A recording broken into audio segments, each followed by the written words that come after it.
Meus irmãos, estou muito feliz, muito contente por mais essa oportunidade que o Senhor Ele tem nos concedido de estarmos mais uma vez em Sua presença, para juntos glorificarmos e exaltarmos o nome dEle. Louvado seja Deus. Estou muito feliz pelo que o Senhor já tem feito nessa noite, pelos louvores que tocaram fortemente aos nossos corações. E tenho certeza plena que o Senhor continuará trabalhando nos corações daqueles que vieram dispostos a ouvir a voz do Senhor.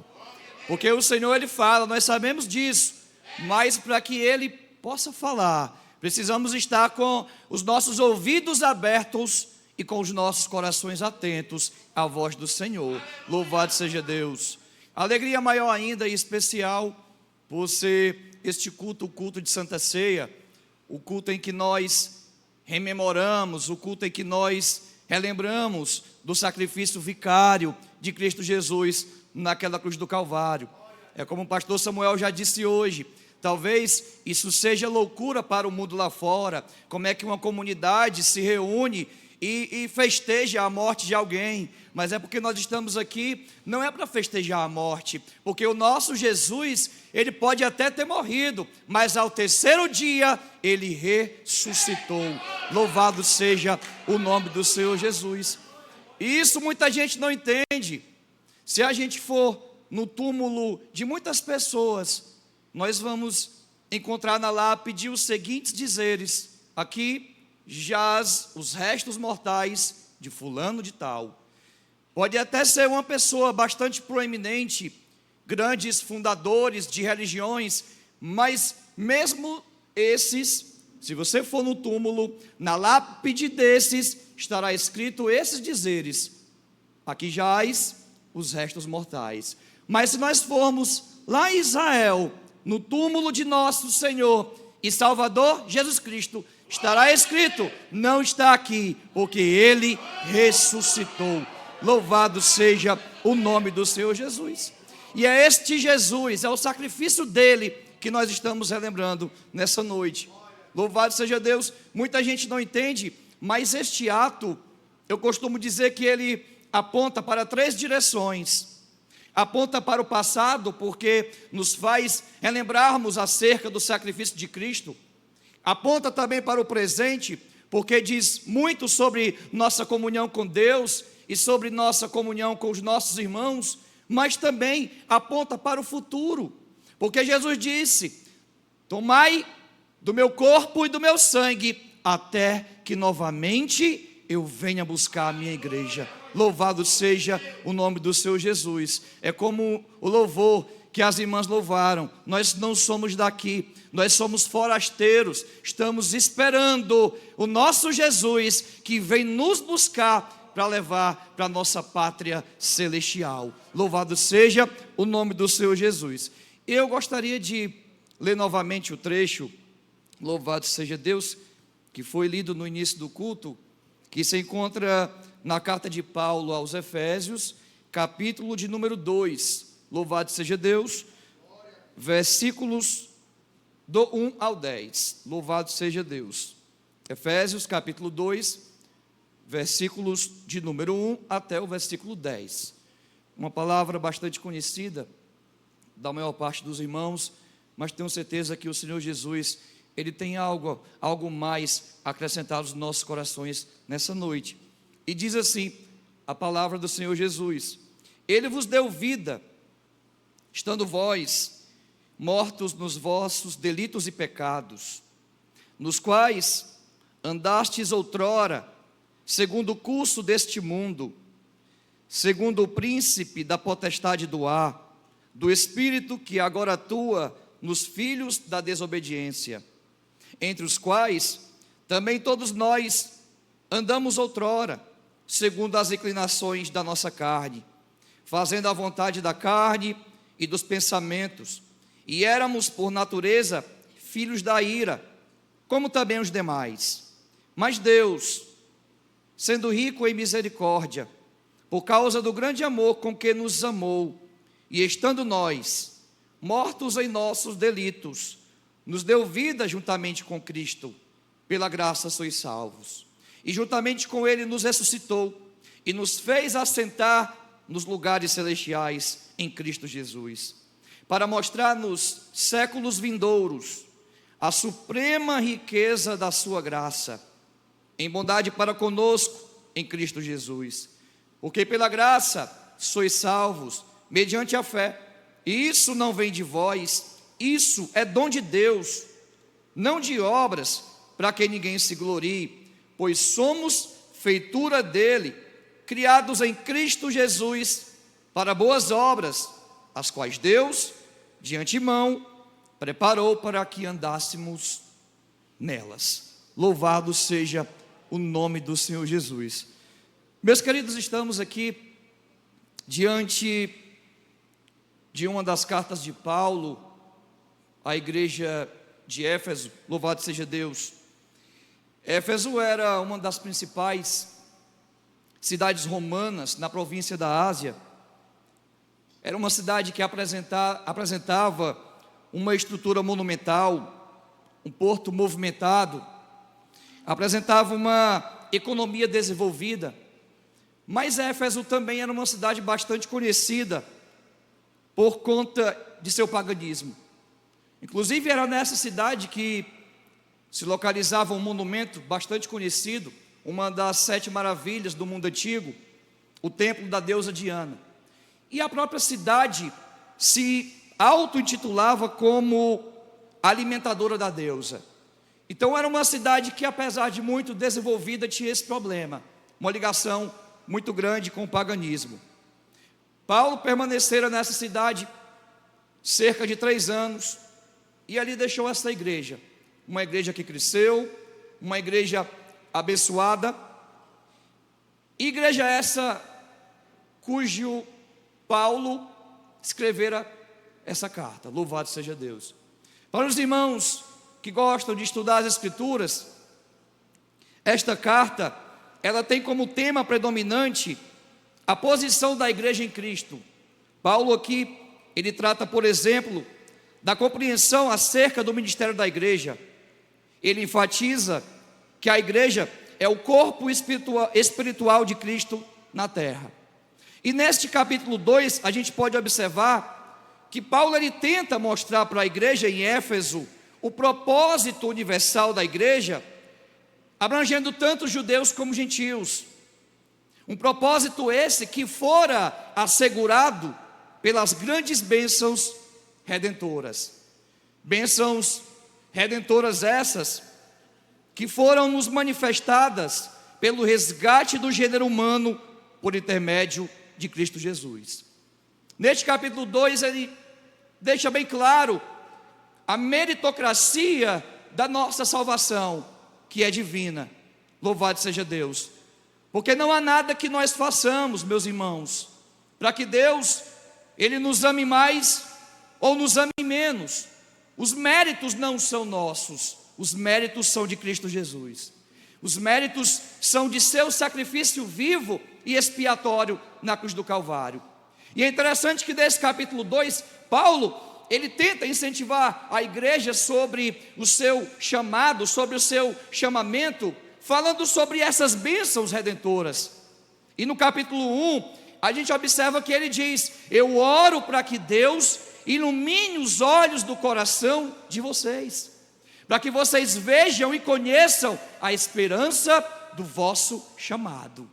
E é interessante que Paulo faz isso, tenta incentivar a igreja, justamente apresentando as bênçãos redentoras de Cristo Jesus. Então, nestes 10 versículos que foram lidos agora há pouco, nós temos justamente essas bênçãos redentoras de Cristo Jesus. Gosto muito deste capítulo 2, meus irmãos. Gosto muito desses 10 versículos, porque nós temos nele praticamente os 3 estágios que acometem a humanidade.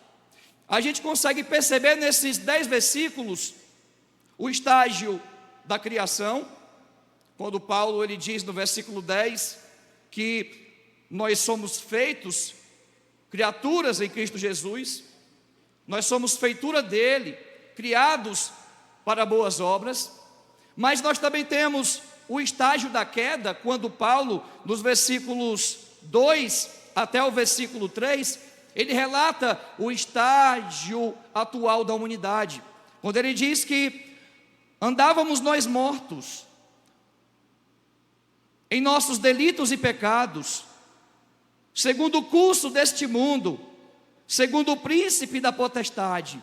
Então Paulo, além de mostrar o relato da criação, ele faz também menção desse estágio da humanidade caída. Louvado seja Deus. E por fim, nós temos o terceiro e mais lindo estágio da humanidade, que é o estágio da redenção. Louvado seja Deus. Quando Paulo ele começa a dizer: mas Deus, sendo rico em misericórdia, por causa do seu grande amor com que nos amou, e estando nós mortos em nossos delitos, nos deu vida juntamente com Cristo Jesus. Então, nesses 10 versículos, é possível que nós consigamos observar a criação, louvado seja Deus. É possível que nós possamos observar a queda e também a redenção da humanidade pelo sacrifício de Cristo. Louvado seja Deus. E neste versículo 10, quando Paulo ele fala: somos feitura dele, criados para boas obras. Isso nos remete, meus irmãos, para o Gênesis capítulo 1 e 2. Os irmãos conhecem a história. Deus, ele criou os céus, Deus criou a terra, criou o homem e a mulher, colocou como seus administradores no jardim. Louvado seja Deus. A Bíblia diz que ele criou o homem e mulher à sua imagem e semelhança. Por isso Paulo diz aqui que nós somos feitura dele. E a Bíblia diz que Deus, ao criar tudo isso, ele viu que era bom. E Paulo diz que nós fomos criados para toda e boa obra, e Deus viu que era bom. Louvado seja Deus. O homem, ele era adequada e fielmente uma representação de Deus, possuía vida proveniente desse Deus, era estrutural e funcionalmente semelhante a Deus, servia na terra como seus administradores, possuía uma intimidade em potencial com Ele. Deus, ele criou para que fôssemos verdadeiros administradores, criou-nos à sua imagem e semelhança. Somos feitura dele e criados para boas obras. Mas é interessante que nos primeiros versículos, Paulo ele começa a pintar, meus irmãos, um quadro totalmente oposto a esse versículo 10, um quadro desolador da situação humana. Quando ele diz que andávamos outrora segundo as paixões humanas, segundo as paixões mundanas, ele começa a pintar um quadro de uma humanidade caída, totalmente pervertida e diferente daquela que Deus criara para atender os seus interesses. Louvado seja Deus. E é interessante que nós conhecemos essa história. Em Gênesis 3 nós temos o relato da queda. A origem dessa humanidade caída está justamente relacionada ao pecado de um homem, Adão, o nosso ancestral comum. E por isso acabamos também herdando essas falhas e esses pecados. Louvado seja Deus. Nós conhecemos a história. Disse Deus: da árvore de todo o jardim podereis comer do fruto, exceto a árvore que está no meio do jardim. Dessa, a árvore do conhecimento do bem e do mal, do fruto dessa árvore vocês não poderão comer. Deus ele colocou ali uma escolha para Adão e para Eva, colocando ali uma árvore da vida, representando vida e proximidade com Deus, indicando viver dependente de Deus. E colocou uma outra árvore, a árvore do conhecimento do bem e do mal, que representava morte e afastamento de Deus, que representava viver uma vida autônoma e independente de Deus. E foi justamente essa árvore que Adão e Eva escolheram. Escolheram ser independentes de Deus, escolheram uma vida autônoma, escolheram desobedecer uma ordem do nosso Deus. E nós sabemos o resultado. Tudo estava aparentemente perdido. O homem fora amaldiçoado, o homem fora expulso do jardim. As expectativas, meus irmãos, eram as piores possíveis. As expectativas eram de dor, sofrimento, morte. A queda não apenas deformara a imagem de Deus em Adão, como em todos nós, os seus descendentes. Louvado seja Deus. Por isso Paulo faz questão de retratar nestes versículos do 2 ao 3 essa humanidade caída, porque era assim que nós nos encontrávamos, distantes de Deus, tornáramos escravos do pecado. Louvado seja o nome do Senhor Jesus. Mas o que me chama a atenção, meus irmãos, é que nesse contexto aparentemente caótico, totalmente desolador, Deus ele começa a manifestar a sua graça salvadora. Deus ele começa a mostrar esse favor imerecido para a humanidade. Quando ele faz vestimentas de pele de animal para Adão e Eva, quando ele promete que a semente da mulher esmagaria a cabeça da serpente, ele fazia ali uma espécie de anunciação, uma espécie de prenúncio do nosso Cristo Jesus. E o que eu acho mais interessante, meus irmãos, é que é Deus que toma a iniciativa. Quando nós lemos o capítulo 3 de Gênesis, Adão e Eva, quando percebem que estão nus, eles se escondem do Senhor. Deus, durante a viração do dia, sai à procura de Adão e Eva e percebe que eles estão escondidos. Deus é que toma a iniciativa. Louvado seja Deus. E a gente percebe que no decorrer de todas as Escrituras, no decorrer de toda a Escritura Sagrada, o homem peca, mas é Deus que sempre manifesta interesse em resgatar a sua antiga aliança com o homem. Louvado seja Deus. Porque esse é o nosso Deus. É um Deus de graça. É um Deus que nos amou primeiro. Às vezes nós nos gabamos, pensamos que somos algo ou melhor do que os outros, mas deixa eu te dizer uma coisa: foi Deus que nos resgatou, foi Ele que nos amou primeiro. Louvado seja Deus. Os méritos são da cruz, do sacrifício do nosso Jesus. E eu acho interessante aqui, meus irmãos, é que o povo hebreu, posteriormente, começa a esperar essa semente da mulher, que esmagaria a cabeça. Imagina só, um povo que passou a viver sob essa expectativa, a expectativa da vinda do Messias. Só que nós sabemos, meus irmãos, que esse Messias, ele tinha que ser santo, ele tinha que ser perfeito, ele tinha que ser o único capaz de cumprir os requisitos necessários para restaurar a nossa aliança com Deus.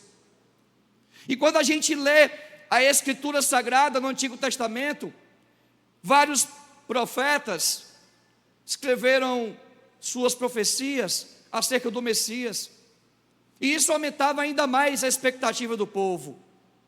E os profetas, eles apareciam, gerando cada vez mais expectativa, mas um a um falhavam e não conseguiam resgatar essa interação entre Deus e o homem. Louvado seja Deus.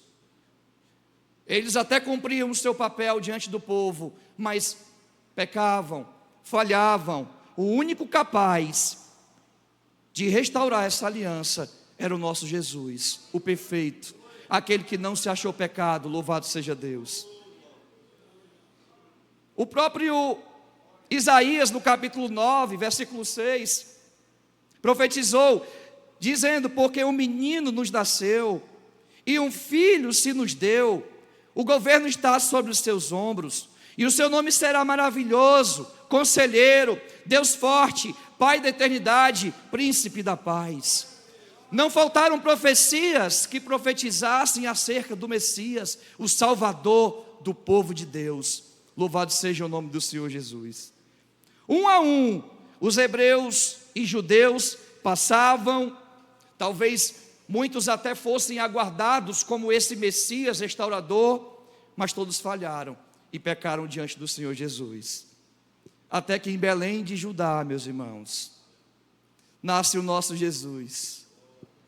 E eu acho interessante é que o povo ele esperava o Messias como uma espécie de presente. Eu gosto sempre de fazer essa analogia. Quando a gente espera um presente e esse presente demora, a gente começa a criar expectativas acerca desse presente. É ou não é verdade, meus irmãos? Quando a gente espera um presente, a gente começa a pensar coisas mirabolantes sobre esse presente. Deve ser algo grandioso. Aí quando o presente chega, às vezes a gente nem percebe, porque contrariou as nossas expectativas. Do mesmo jeito foi a vinda de Jesus. Eles esperavam um libertador, esperavam um rei, um guerreiro que talvez viesse com espada, armado num cavalo branco, pronto para livrar o povo do jugo de Roma, mas não, veio um homem simples, louvado seja Deus. Olha que coisa linda, Jesus desde o seu nascimento, ele já contrariou a lógica humana. Jesus desde o seu nascimento, ele já contrariou a ordem vigente, porque nós cremos no Deus extraordinário. É interessante essa palavra, extraordinário. Extraordinário, meus irmãos, é porque está extra, além da ordem. O nosso Jesus, ele está para além da ordem. Ele contraria a ordem humana, ele contraria a lógica humana. Ora, ele nasceu de uma mulher virgem. Enquanto todos têm a plena certeza que para que um ser seja gerado, é preciso que haja uma fecundação. O nosso Jesus, ele nasce de uma mulher virgem, gerada pelo Espírito Santo de Deus. Enquanto muitos esperavam esse Messias, este rei libertador, em palácios suntuosos, ele nasceu envolto em faixas talvez maltrapilhas, e deitado em uma manjedoura. A Bíblia diz que estavam alguns pastores no campo, e o anjo ele aparece, e os pastores tomam um susto ali. Aí o anjo diz: olha, não temas, porque nasceu, eu trago boas novas, nasceu na cidade de Davi o Salvador, que é Jesus Cristo o Senhor. E isto te servirá por sinal: achareis o menino envolto em faixas e deitado em uma manjedoura. Louvado seja o nome do Senhor Jesus.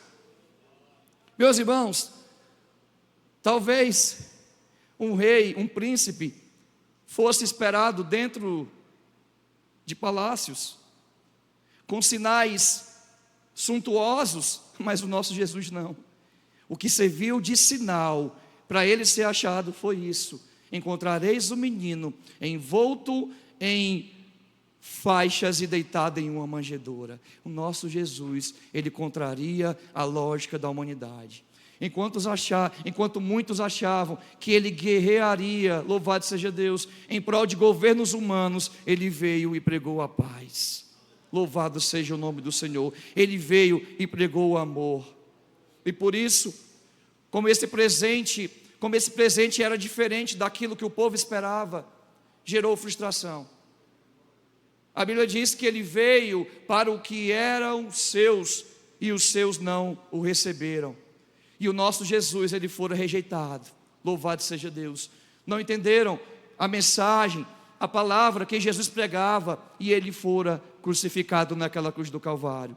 É por isso que Paulo destaca aqui, meus irmãos, do versículo 4 ao versículo 9, essa resposta graciosa e misericordiosa de nosso Deus diante dessa humanidade caída, diante da desobediência humana, diante dessa humanidade perversa. Ele responde de uma forma graciosa e misericordiosa, enviando o seu Filho Jesus a morrer por toda essa humanidade naquela cruz do Calvário.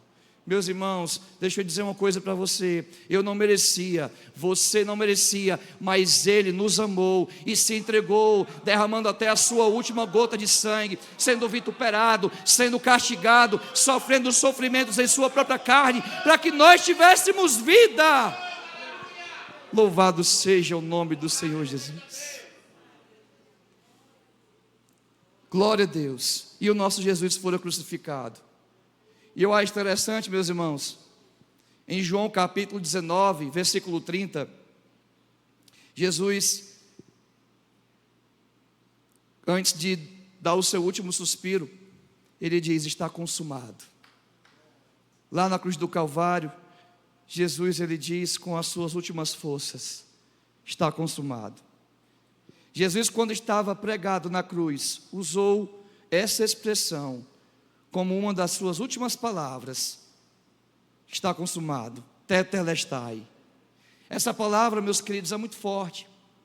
Tetelestai é uma palavra grega equivalente à expressão está consumado, ou dívida paga, ou ainda está liquidado. Louvado seja Deus.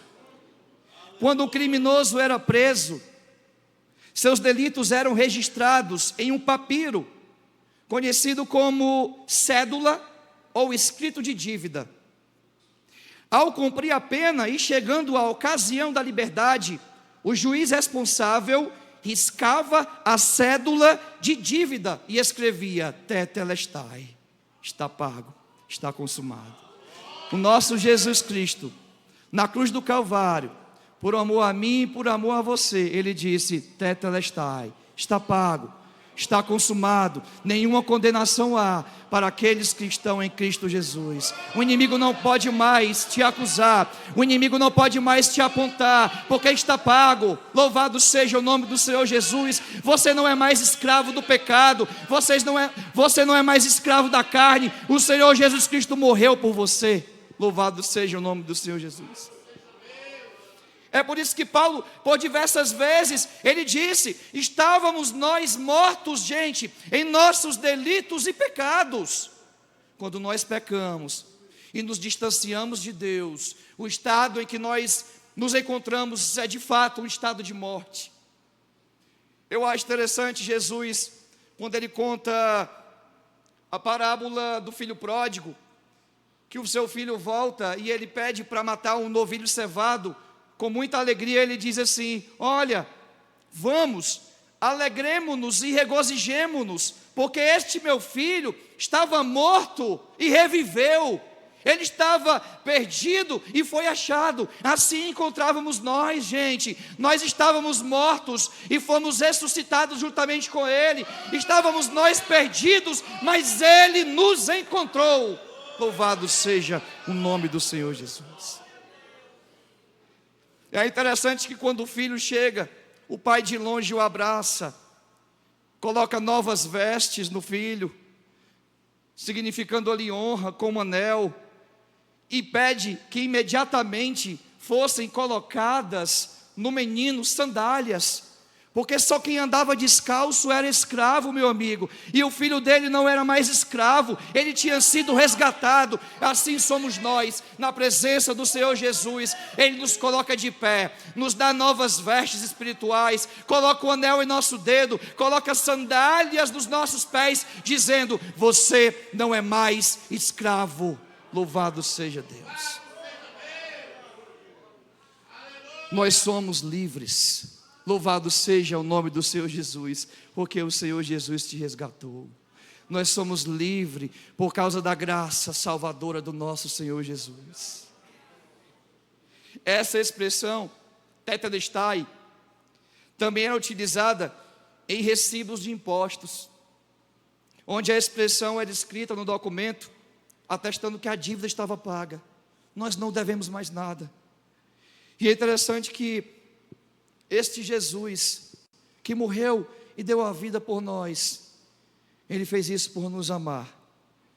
O apóstolo Paulo, ele se apropria desta figura jurídica para nos transmitir a profundidade do alcance da obra redentora de Cristo Jesus. Lá em Colossenses capítulo 2, versículo 14, Paulo diz: havendo riscado o escrito da dívida que era contra nós, e que constava de ordenanças, o qual nos era prejudicial, removeu-o inteiramente, encravando-a na cruz. Louvado seja o nome do Senhor Jesus. Olha que interessante. Entre os judeus naquela época, havia 3 maneiras de cancelar uma dívida, de mostrar que a dívida estava paga. Era riscando o escrito da dívida, apagando o escrito da dívida, ou cravando com prego na porta da casa, para que todos vissem que a dívida daquele cidadão havia sido paga. Aí quando você lê o versículo 14 do capítulo 2 de Colossenses, a gente percebe que Jesus fez as 3 coisas na cruz. Ele riscou o escrito da dívida, que nos era prejudicial, removeu o escrito da dívida, encravando-a na cruz, para que todos saibam e para que todos vejam que nós somos livres, que nós fomos libertos por esse sacrifício. E é isso que nós estamos fazendo aqui nessa noite, gente. É relembrando este sacrifício lindo que Jesus ele manifestou na cruz do Calvário. Cada gota de sangue que ele derramou em favor dos seus. Cada pedaço de carne que lhe foi retirado com muita dor, foi por mim, foi por você. E isso é motivo de sobra, de nós estarmos na presença do Senhor, com o coração alegre, contrito, saltitante na presença do Senhor Jesus, porque agora nós podemos dizer de fato que nós fomos resgatados pela graça salvadora do nosso Cristo Jesus. Louvado seja Deus. Que você possa nessa noite cear com alegria, crendo que nós fomos restaurados, que nós fomos transformados, e por isso hoje nós podemos estar aqui de pé, de cabeça erguida, sem temer nenhuma acusação, sem temer nenhuma condenação, porque Cristo Jesus nos libertou. Louvado seja o nome do Senhor Jesus. Que Deus em Cristo Jesus abençoe a igreja. Amém.